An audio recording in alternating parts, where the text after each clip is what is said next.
अवघ्या 5 महिन्यात मंदिराचं काम पूर्ण झालेलं आहे. तुम्ही कौतुक येतं 1.5 वर्षाचे काम होतं. फक्त तुम्ही पाहणी केली, दर्शनही झालेच असेल, पूजाही केली. मला अतिशय समाधान आहे.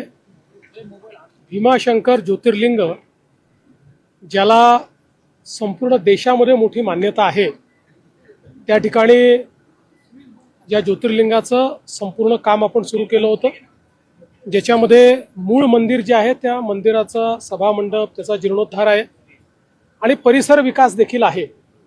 आणि अतिशय वेगाने प्रशासनाने या ठिकाणी काम केलं आहे. जिल्हाधिकारी असतील, PWDचे आमचे अधिकारी असतील, इथले सगळे जिल्हा प्रशासनातले अधिकारी असतील, या सगळ्यांचं मी मनापासून अभिनंदन करतो की अतिशय चांगल्या प्रतीचं काम, अतिशय वेगाने काम त्यांनी या ठिकाणी केलं आहे. आणि आता जो परिसर विकास होणार आहे त्याच्यामध्ये अतिशय सुंदर अशा प्रकारे इथलं संपूर्ण परिवर्तन होणार आहे. मागच्या काळामध्ये इथला जो काही आराखडा आहे तो आराखडा आपण मंजूर केला. वळसे पाटील साहेब, बाबाजी, सगळे आमचे उपमुख्यमंत्री, सगळे लोक आम्ही होतो.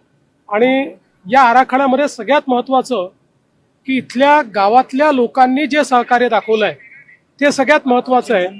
जवळपास 150 घरं जी आहेत ती सगळी शिफ्ट होत आहेत आणि आम्ही पण हा चंग बांधलेला आहे की त्यांना अतिशय सुंदर अशा प्रकारचं बाजूलाच आम्ही जागा देतो, तिथे गाव तयार करतो. लोक जसं भीमाशंकरचं दर्शन करण्याकरता येतील तसंच त्या गावामध्ये देखील दर्शन करायला जातील अशा प्रकारची गावामध्ये व्यवस्था आपण करतो. त्या गावाची अर्थव्यवस्था पूर्ण बदलतो. त्या ठिकाणी सुंदर अशा प्रकारची ही व्यवस्था झाल्यामुळे एकूणच जागा देखील जास्त मिळणार आहे. आणि इतरही ज्या गोष्टी या ठिकाणी होत आहेत त्या सगळ्या गोष्टींमुळे मला असं वाटतं की पुढच्या काळामध्ये इथे येणाऱ्या भाविकांची संख्या 5 ते 10 पटीने वाढेल. कारण लोकांना येणं सुगम होणार आहे. 2 रस्ते आपण तयार करतोय, जाण्याचा वेगळा, येण्याचा वेगळा, त्यामुळे या ठिकाणी कुठलाही ट्रॅफिक जाम होणार नाही. काही आपण इलेक्ट्रिक वाहनं देखील या ठिकाणी ठेवतो की जे सिनियर सिटीजन्स आहेत त्यांना चालावं लागू नये. दुकानं नीट व्यवस्थित मांडतो आहोत की कोणालाही अडचण येऊ नये आणि दुकानदारांनी अडचण येऊ नये. हा SC स्टँड असेल किंवा बाकी सगळ्या गोष्टी असतील, या सगळ्याचं अतिशय सुव्यवस्थित प्लॅनिंग हे आपण या ठिकाणी केलेलं आहे. आणि मला आनंद आहे, आज ही सगळे जो भाग आहे हा मी स्वतः बघितला आणि जे काम चाललंय ते बघितलं. मी अतिशय समाधानी आहे. मला विश्वास आहे रेकॉर्ड स्पीडमध्ये पुढच्या वर्षी कुंभ सुरू होण्याच्या आधी यातलं 90% काम आपण पूर्ण केलेलं असं. महाकालच्या धर्तीवर इथला कॉरिडॉर होईल का? नाही, हा अजून वेगळ्या पद्धतीचा होतोय. महाकाल हे एक आपल्याला माहिती आहे की उज्जैन गाव आहे, एक मोठं शहर आहे. हे अशी जागा आहे की ज्या ठिकाणी वाईल्ड लाईफ आहे, ज्या ठिकाणी प्रोटेक्टेड फॉरेस्ट आहे, ज्या ठिकाणी बायोडायव्हर्सिटी आहे. त्यामुळे कुठेही त्याला धक्का न लागता किंबहुना बायोडायव्हर्सिटी वाढवता कशी येईल, फॉरेस्टला अधिक आपल्याला चालना कशी देता येईल असा विचार करून इथला कॉरिडॉर तयार होतोय. त्यामुळे हा नैसर्गिक कॉरिडॉर असेल, हा सुंदर कॉरिडॉर असेल. लोकांना अतिशय नैसर्गिक, म्हणजे जे आपण म्हणतो की शिवशंकर कुठे असतात तर ते अशा ठिकाणी असतात की जिथे फक्त प्रसन्न वातावरण असतं, जिथे निसर्ग असतो.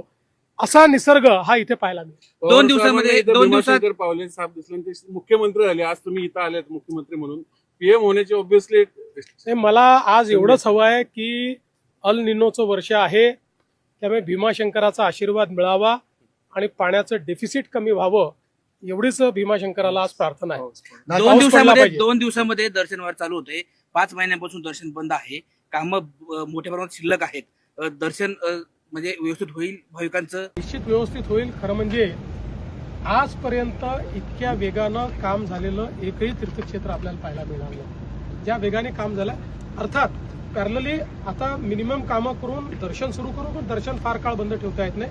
आणि सोबत म्हणजे जी कामं दर्शन बंद ठेवूनच करायची होती ती कामं केली. आता बाकीचे कामं दर्शन सुरू असताना होऊ शकतात, जी नंतरची कामं आहेत ती कामं होत राहतात. दादरमध्ये एक पांढऱ्या पट्टीवर वाद निर्माण झाला आहे, कारण जैन मुलीला जाण्यासाठी त्या ठिकाणी पांढरी पट्टी मारली होती. म्युन्सिपाल्टीने पांढरी पट्टी काढून टाकली. मला काही कल्पना नाही, तुम्ही जे सांगताय. मी आता भीमाशंकरला आलोय.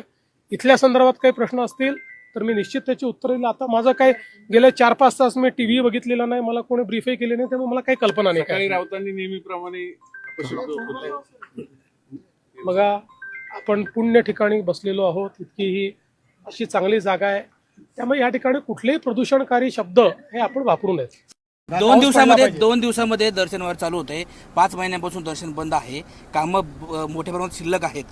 दर्शन म्हणजे व्यवस्थित होईल भाविकांचं. निश्चित व्यवस्थित होईल. खरं म्हणजे आजपर्यंत इतक्या वेगानं काम झालेलं एकही तीर्थक्षेत्र आपल्याला पाहायला मिळणार नाही. ज्या वेगाने काम झालं, अर्थात पॅरलली आता मिनिमम कामं करून दर्शन सुरू करू, पण दर्शन फार काळ बंद ठेवता येत नाही. आणि सोबत म्हणजे जी कामं दर्शन बंद ठेवूनच करायची होती ती कामं केली आहेत. आता बाकीची कामं दर्शन सुरू असताना होऊ शकतात. जी नंतरची कामं आहेत ती कामं होत राहतात.